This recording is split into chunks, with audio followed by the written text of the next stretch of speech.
Welcome to One-on-One with Jomara. Our special guest this morning is Commissioner Ron Janzen. Good morning, Commissioner Janzen. Happy to be here. Thank you for joining us. We want to know a little information on what's happening in Enid, and we want to begin by asking you about the Call Lake project. What updates can you provide regarding that project? If people have been following us, on our meetings, we now televise, both our early session as well as the voting session. We've had the people from Garver come and give us updates on how the project's coming along.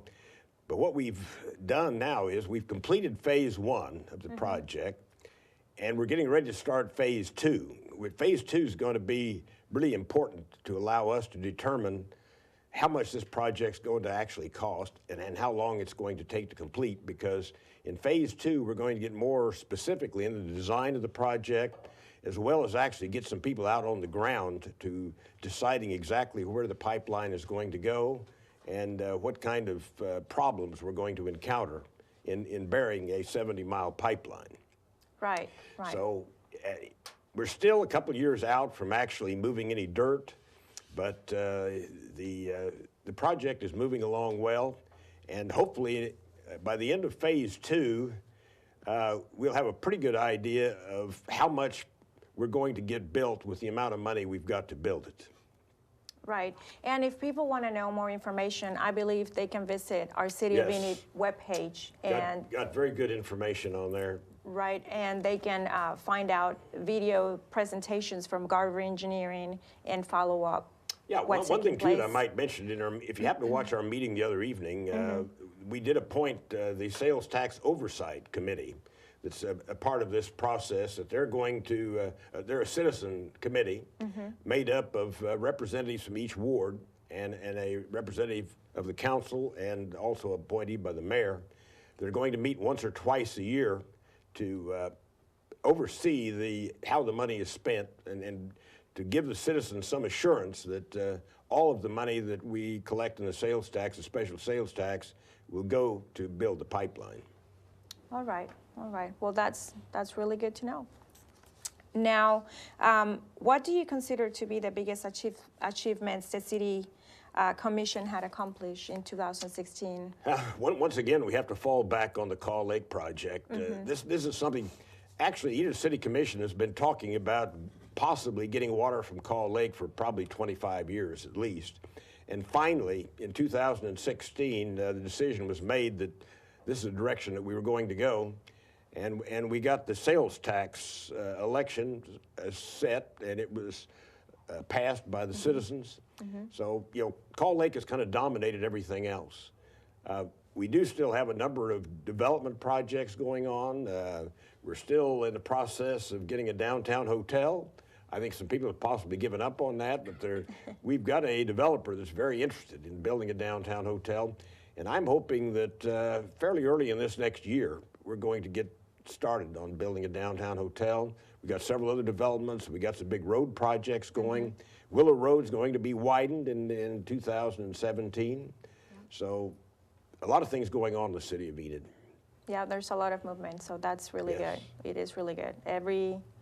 I think there's not a place in town that you drive and don't see development. Yes. Well, that's a good thing. Yes, it is. It's a good thing. Now, this is the second time you've served as a commissioner, and we want to know what qualities make for a great city councilor. Whenever anybody asks me why I filed to be a member of the city council, and want to know, what a city commissioner ought to do, I tell them that you have to enjoy aggravation in order to serve on the city commission, because a lot of things happen. Most people go on the city commission with some pretty specific ideas about what they want to accomplish. And one of the things you learn after being on the commission for a little while is that everything that you want to do takes about twice as long as you think it should and costs about twice as much. And consequently, it can be kind of frustrating at times, but it's still something that I enjoy doing. I've also told people that even if you don't get your way on the city commission, at least you've got an opportunity to have your say. Yeah. If you sit out in the audience, they can ignore you. If you're sitting up at the front, they can't. Yeah, and we were discussing this just before the show, that the closing for people that were interested in becoming a commissioner was yesterday. Yes. So if you were following that information, it's a little bit late to mention on the show, but anybody can serve, right? Oh, yes. Mm-hmm. You got to live in the ward, though. We have ward voting here that it didn't exist the first time that I ran for the city council. It used to have to run citywide back in the 80s when I served the first time. Okay. But in the 1990s, they changed the city charter to allow, actually to require that you not only live in the ward, but you used to have to live in the ward, but now only the people in the ward can vote for you. Okay, okay. So it changed quite a bit since the last time you served. And we're going to have an election in February, so okay, something to watch for. Going to be some campaigning going on in the next month or two. Right, that'll be interesting. Now, what topics do the commissioners face in the upcoming year, 2017? Like I say, I think I touched on a couple of things. One thing, we want, the Call Lake project, we're going to have regular updates on that. It's going to be an ongoing project for at least the next 3 or 4 years. And we've also got some development projects we've been working on that we actually hope to see something happen in 17. So, keep an eye on us. We meet the first and third Tuesdays of every month. Yeah. Our meetings are televised. And if you want to know what the City Commission is doing, you can watch our complete meetings now. Right. Right here on the Enid Television Network. That's correct. That's correct. Now, Commissioner Janzen, if people from your ward wants to contact you, they have questions about city projects, how can they reach you? My cell phone number is on the website. Mm-hmm. They can pick that up. Also, I'm listed in the phone book if they want to call me. Anytime they want to share something with me or contact me, I'm available. All right. And again, you can visit the City of Enid webpage at www.enid.org,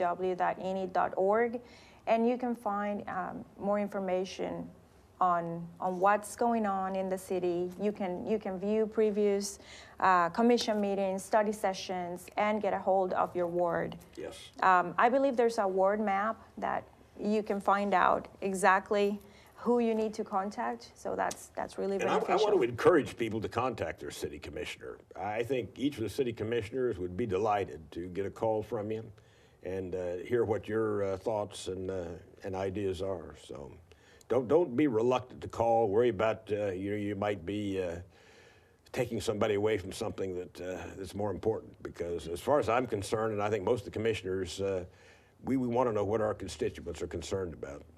Right.